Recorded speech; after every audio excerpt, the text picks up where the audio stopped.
Assalamualaikum warahmatullahi wabarakatuh. Nama saya Nur Ain Hilma binti Muhammad Samzuri, nombor matrik 069197. Tajuk saya ialah penggunaan istilah as-sunnah dalam ilmu hadis, usul fiqh dan akidah.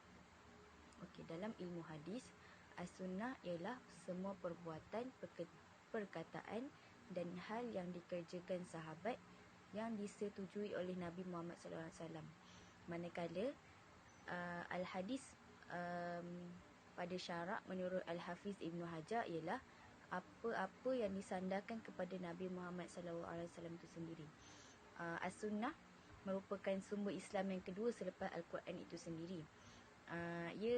As-sunnah memperincikan penjelasan dalam Al-Quran dan ianya setanding dengan Al-Quran itu sendiri. As-sunnah juga menjadi salah satu rujukan kita pada masa sekarang. Okey, usul fiqh ialah menurut Abdullah bin Umar Al-Baidawi, usul fiqh bermaksud pengetahuan dalil-dalil fiqh secara global ataupun meluas dengan meneroka atau mendapatkan hukum daripada dalil-dalil ini dan tentang butir-butir pelaku istinbat. Okey, usul fiqh ni menjadi pembincangan tentang dalil-dalil tafsili yang menjadi punca pengambilan suatu hukum. Imam Syafi'i Imam Syafi'i menegaskan terdapat 4 sumber hukum iaitu Al-Quran, As-Sunnah, Ijma' ulama dan Qiyas. Para mujahid telah menyusun sumber-sumber yang digunakan dalam memperincikan hukum. Daripada As-Sunnah,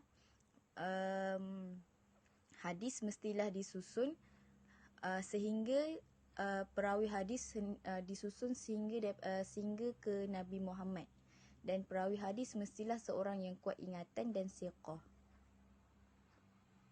Penggunaan istilah sunnah dalam ilmu fiqh pula ialah sunnah merupakan salah satu daripada 5 sumber hukum iaitu wajib, sunat, makruh, harus dan haram. Sunnah ialah bila buat dapat pahala, bila tinggalkannya atau tak amalkannya tak dapat apa-apa. Pengertian as-sunnah mengurut fuqaha ialah sesuatu yang sepadan dengan yang wajib. Oleh itu, as-sunnah bagi mereka hanya bermaksud anjuran atau segala yang mendekatkan mereka kepada Allah daripada pelbagai bentuk ibadah. Kiranya as-sunnah ni dalam fiqh pula ialah perbuatan yang kita lakukan dapat pahala, dan bila kita tinggalkan sesuatu perbuatan tu tak dapat apa-apa. Contohnya solat sunat.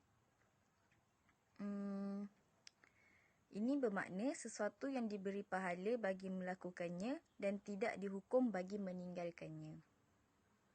Yang terakhir ialah penggunaan istilah sunnah dalam ilmu akidah. Sunnah dalam akidah ialah sesuatu yang berbeza dengan bid'ah. Apa tu bid'ah? Bid'ah ini ialah perbuatan yang tak dilakukan Nabi tapi tak dapat dosa. Contohnya baca Yasin pada malam Khamis.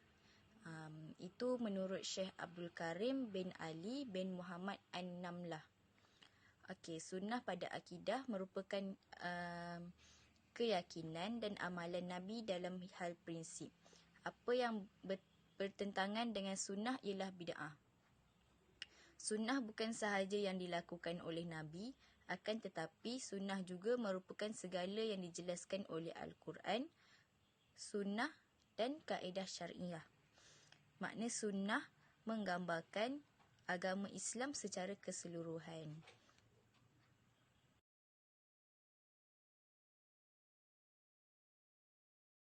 Bismillahirrahmanirrahim. Assalamualaikum warahmatullahi wabarakatuh. Saya Nurdin Husna binti Ainul Lutfi daripada Diploma Sejarah Tamadun Islam SEM 4. Bagi subjek ini QSW 20402 Mustalah Hadis, saya akan membahaskan dan juga menerangkan tentang perbezaan ilmu hadis riwayah dan juga ilmu hadis dirayah. Sebagai pengenalan, ilmu hadis ataupun ulumul hadis merupakan sebuah ilmu yang sangat penting kerana hadis merupakan sumber kedua kepada umat Islam selepas Al-Quran. Ulum hadis ini ialah kaedah yang digunakan oleh pakar hadis atau dikenali sebagai muhaddisin bagi mengetahui kedudukan sebuah hadis, sama ada ianya makbul, diterima, atau mardud, ditolak. Dan juga ulum hadis ini juga kita dapat mengetahui bagaimana keadaan atau kesahihan sesuatu hadis dan juga keadaan perawi yang meriwayatkan hadis. Kita pergi kepada maksud hadis riwayat itu sendiri. Hadis riwayat dari segi bahasa bermaksud kisah, cerita, berita atau pemberitahuan. Menurut Ibnu Al-Afqani, hadis riwayat ini bermaksud pemindahan perkataan Nabi Muhammad SAW dan juga perbuatannya serta periwayatan dan penguraian lafaz daripada seorang ke seorang. Hadis dirayat itu sendiri pula bermaksud ilmu yang memperkenalkan tentang segala kaedah dan juga masalah yang daripadanya kita mengetahui hal-hal berkaitan sanad, keadaan perawi dan juga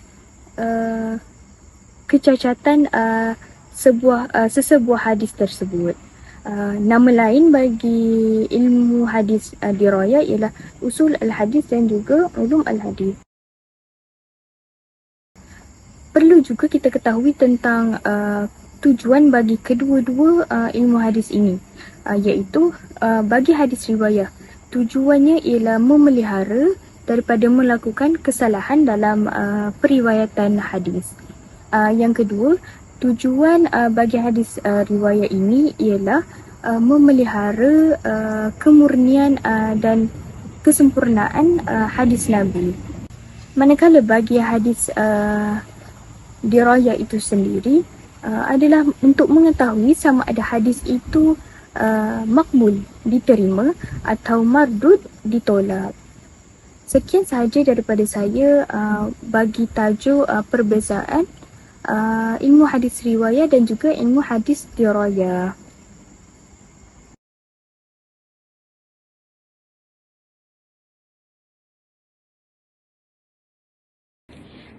Assalamualaikum warahmatullahi wabarakatuh. Nama saya Fatimah Azhara binti Abdul Halim, nombor matrik 099622. Seterusnya kita akan melihat kepada perkembangan hadis dirayat dan hadis riwayat pada zaman sahabat. Zaman pemerintahan yang pertama iaitu zaman pemerintahan Sayyidina Abu Bakar As-Siddiq. Abu Bakar As-Siddiq merupakan sahabat pertama yang menjadi khulafa. Beliau juga merupakan sahabat yang bersikap paling berhati-hati dalam meriwayatkan hadis.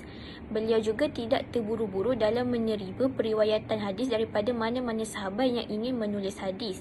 Jika ada hadis yang ingin diriwayatkan, mereka perlu mendatangkan saksi bagi mensahihkan matan dan sanad hadis tersebut.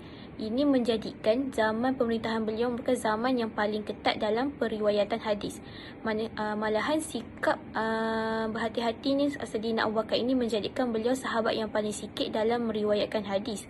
Antara sebab lain sikitnya periwayatan beliau kerana sibuk dengan jawatan khalifah beliau. Selain itu, berkeperluan dalam meriwayatkan hadis tidak sebanyak pada zaman lain kerana jarak antara waktu kewafatan beliau dengan baginda sangatlah singkat. Seterusnya kita melihat pada zaman pemerintahan Sayyidina Umar Al-Khattab. Sayyidina Umar Al-Khattab juga bersikap sama seperti Abu Bakar, iaitu berhati-hati dalam meriwayatkan hadis. Ini menjadikan perhatian umat Islam pada waktu itu hanyalah Al-Quran. Tertumpu kepada Al-Quran untuk dipelajari, dihafalkan dan diamalkan segala isi kandungannya. Demikian juga kerana sahabat pada masa ini lebih tertumpu dalam menyebarkan dan mengumpulkan serta pemeliharaan Al-Quran. Pada waktu pemerintahan Sayyidina Umar Al-Khattab, Islam telah tersebar luas di mana terdapat umat Islam yang tidak fasih di dalam bahasa Arab. Hal ini membimbangkan Sayyidina Umar Al-Khattab kerana risau berlakunya tersebar hadis secara meluas. Umat Islam tidak memahami bahasa Arab, tidak dapat membezakan antara hadis dan Al-Quran. Namun begitu, jumlah hadis yang diriwayatkan oleh Saidina Umar tidaklah sedikit, iaitu sekitar 300 buah hadis. Malah pada zaman beliau, periwayatan hadis lebih banyak dilakukan berbanding pada zaman Saidina Abu Bakar. Ini kerana beliau juga memberikan dorongan kepada umat Islam untuk mempelajari hadis. Seterusnya, zaman pemerintahan Saidina Uthman bin Affan. Saidina Uthman bin Affan juga berhati-hati, tetapi Saidina Uthman tidak terlalu tegas seperti Saidina Umar dan Saidina Abu Bakar. Sikap Saidina Uthman dalam berhati-hati dapat dilihat ketika beliau sedang memberi khutbah, di mana beliau meminta supaya para sahabat tidak meriwayatkan hadis yang tidak pernah didengar pada pemerintahan Abu Bakar dan Saidina Umar. Hal ini menunjukkan beliau juga berhati-hati. Namun begitu, Ahmad bin Hanbal meriwayatkan hadis Nabi yang diriwayatkan oleh Saidina Uthman tidak lebih dari 40 hadis. Tidak sebanyak Saidina Umar. Adapun banyak matan hadis yang berulang kerana perbezaan sanad. Walaupun begitu, pada zaman ini kegiatan umat Islam dalam meriwayatkan hadis lebih banyak pada dua zaman sebelumnya. Ini kerana sikap Saidina Uthman yang tidak setegas Saidina Umar menjadikan ramai para sahabat yang berhijrah keluar dari Madinah dan menetap di pelbagai daerah yang berbeza serta mengajar hadis di setiap tempat yang diduduki mereka. Ini menjadikan wilayah negara Islam semakin tersebar luas sehingga menjadi sulit untuk mengendalikan periwayatan hadis secara ketat. Yang terakhir, zaman pemerintahan Saidina Ali bin Abi Talib. Sikap berhati-hati juga menjadikan prinsip utama Saidina Ali. Beliau juga hanya menerima periwayatan hadis setelah periwayatnya berani bersumpah bahawa hadis yang disampaikan itu benar datangnya daripada Rasulullah. Adapun begitu, perkara ini tidak berlaku terhadap periwayat hadis yang betul-betul dipercayai oleh beliau. Dalam kata lain, fungsi sumpah bukanlah syarat mutlak dalam meriwayatkan hadis. Saidina Ali bin Abi Talib termasuk golongan sahabat yang paling banyak meriwayatkan hadis. Selain dalam bentuk lisan, beliau juga meriwayatkan hadis dalam bentuk tulisan, yakni catatan. Contoh hadis berkaitan diat, pembebasan orang Islam yang ditawan orang kafir, larangan melakukan kisas terhadap orang Islam yang membunuh orang kafir. Akan tetapi, pada zaman pemerintahan Saidina Ali bin Abi Talib, situasi umat Islam pada waktu itu berbeza dengan situasi zaman sebelumnya. Kerana banyak berlaku pergolakan antara penentangan politik seperti peperangan antara penyokong Ali dan Muawiyah. Perkara ini memberikan kesan negatif dalam periwayatan hadis. Kepentingan politik telah menyebabkan berlakunya pemalsuan hadis sehingga tidak semua periwayatan hadis itu boleh dipercayai.